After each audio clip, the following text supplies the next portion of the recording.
Hello and welcome. So today what we're going to be looking at is what's known as combinatorial tables, and this is something you're going to need to be able to do for assignment 3, which is coming up pretty shortly. So combinatorial tables are tables that you can produce that allow you to test different options and parameters together. Obviously video games that we play have an option screen, most of them do. You can usually get to one from the main menu, or you might be able to get to one from in the game. And combinatorial tables allow you to put together tests for the different combinations of options that you can have. So here's a very simple combinatorial table. It's got two test parameters, gender and lightsaber, and simply what we would do is we would have a look at the options, the different options that you could select for gender and lightsaber, and you would list them in the table. So here's a combinatorial table that has three different parameters: gender, lightsaber and force. And this is a full combinatorial table because each different parameter, every different option for every different parameter is tested against every other different option for every parameter. So there's two options for gender, male and female. There's two options for lightsaber, one-handed and two-handed, and there's two options for the force, light and dark. So this is a full table. It tests everything against everything else, and you can see we've got 1, 2, 3, 4, 5, 6, 7, 8. We've got 8 rows. Now, if you've got more, let's say this was race instead, and you had 8 races, a full combinatorial table would actually be really big, because to test everything against everything else is going to take a long time and be quite complicated. So what often happens is we create what's known as pairwise combinatorial tables. So you don't test everything against everything in a pairwise combinatorial table. You test each value at least once somewhere in the table. So in this one we're testing male, one-handed and light, but we don't test male, one-handed and dark. We test female, one-handed and dark instead. So we've tested one-handed light and one-handed dark, we just haven't tested them both with male. So this is a much reduced table, much reduced way of doing things by testing them pairwise. So what we're going to do is we're going to put together a combinatorial table for Quake. What you'll need to do is you'll need to download the shareware version of Quake from my site. You'll need to extract it. Once you've extracted it, go into the Quake folder, and then you can load Quake by double-clicking on winquake.exe, and then Quake should hopefully load in a window similar to what I've got here. You'll also need the parameter values table, and this is a template table which you can also download from my website. So we're going to go through and fill this table out from WinQuake here. So I'm going to change the name of the game first and put in Quake in there, and then I'm going to, in Quake, using the keyboard, turn the sound down, go to options, okay, to have a look at the different options that we've got. Okay, so the first option that we've got in the list, okay, I'm not going to do the customized controls, I'm just going to stick to the main options for the purposes of this demonstration, and you should follow this through on your own blank table. Okay, so the first parameter value we've got is screen size. In fact, I'm going to go down and fill out like this: mouse speed, CD, music, volume, sound volume, always run, invert mouse, look spring, look strafe, and I'm going to come back to video options later, and I'm going to do use mouse. Okay, so the location for this is very simple. It's main menu options. So what we can do, is we can take a copy of that, paste that in like so. So description and intended operation. Okay, changes the size of the screen, changes the brightness, changes the mouse speed, changes the CD music volume, changes the sound volume, oops,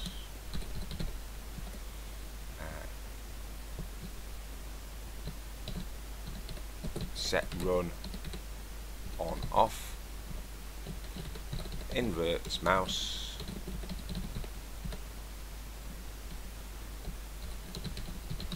spring look, strafe look, use mouse. So very simple and straightforward to fill out there. And then we've got normal, boundary and range data details. Right then, so I'm going to fill out the last column now, and I need to switch to Quake for this. So I'll come down to screen size, and I use the arrows to change the slide. I'm going to put it right down to the bottom because I want to see how many actual different notches there are in the bar. So I'm going to, that's the first position, 2, 3, 4, 5, 6, 7, 8, 9, 10. There's 10 options there. Okay, the normal was there, so that's number 7, 10, 9, 8. Okay, so it's position 8. The boundary, well, it goes from 1 to 10, and the range data is going to be the usual typical range that people use. So I'm going to say, since the normal is 8, I'm going to say 7 to 9. Okay, so coming down to the brightness, let's count how many different options this one's got. It's got 1, 2, 3, 4, 5, 6, 7, 8, 9, 10, 11. Okay, so normal was 1, goes 1 to 11, and so let's say the range is going to be 1 to 3. Okay, if we have a look at mouse speed, okay, 1, 2, 3, 4, 5, 6, 7, 8, 9, 10, 11, 12, 13, 14, 15, 16, 17, 18, 19, 20, 21.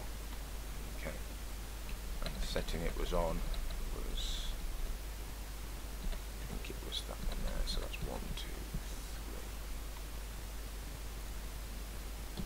3, 1 to 21, and so the range for this one we'll say is 2 to 4 or 1 to 5. I'll go 2 to 4. CD music volume, okay, so it's right on the top option at the moment, and we've actually got only 1 or 2. Okay, and we've got so the normal was number 2. It's got 1 to 2 was the boundary, and the range, well, we haven't got much of a choice there, so we'll go 1 to 2 as well. Sound volume, 1, 2, 3, 4, 5, 6, 7, 8, 9, 10, 11. 8 was the normal, 1 to 11 for the range, for the boundary, I beg your pardon, and for the range, so if the normal was 8, I'm going to say 7 to 10. Okay, for run, we've got on or off. So the normal is on. In fact, we'll just write on off. Invert mouse goes off, and it can go to on. Let's just double check that. Yep. Check all of those, so they will put it off, on, off, on, off, oops, on. Okay, great. So I've completed a lot of the options there. I haven't done the video options because there's quite a few of them, but the same principle applies. And what I've got open now is I've got open the pairwise combinatorial table template, and you can download this from my site. So what I'm looking to do here is I'm looking to use this information that we've gathered and collected in the parameters and values table, and to transfer some of it into a pairwise combinatorial table where I'm going to test three things. So the most straightforward ones to test to start with are ones that have got two options. So the on-off ones here are a good place to start. So I'm going to test three of the options, or put together some tests to test three of the options. I'm going to set one for run, which we've got run here. I'm going to do the second one for I'll call it iMouse for invert mouse, and the third one is I'm going to do how to spell strafe look. Okay, so for run the options are on and off. So if I follow the principle of the table that I was looking at before to do with gender and the lightsaber, I will put on, off, off. For invert mouse, I will go with off, on, off, on. And for strafe look, I'll go for off, on, off.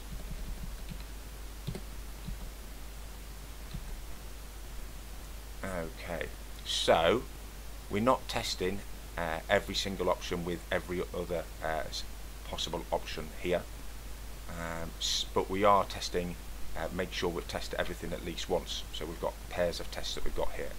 So this is a one completed pairwise combinatorial table which tests three parameters from the options of Quake. Now if I wanted to create a table for the parameters that have more than two different options, such as the brightness and mouse speed, then these tables are going to be bigger. Now if I wanted to test every single option 1 to 10 or 1 to 11 or 1 to 21, the table would be a lot bigger. So for the purposes of what we're doing, what we can use instead is we can just use the range data. So where we would have sort of like three options that we would have to put into the table instead. And that would create a table that's a bit bigger than this one. It would create a table that's more similar to, it's going to be somewhere in the region of 20, between 16 and 20 rows, 16 and 20 different tests.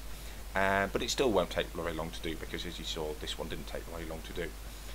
So what I'd like you to do now is I'd like you to have a look on my site, because I'd like you to create some more combinatorial tables for some other games.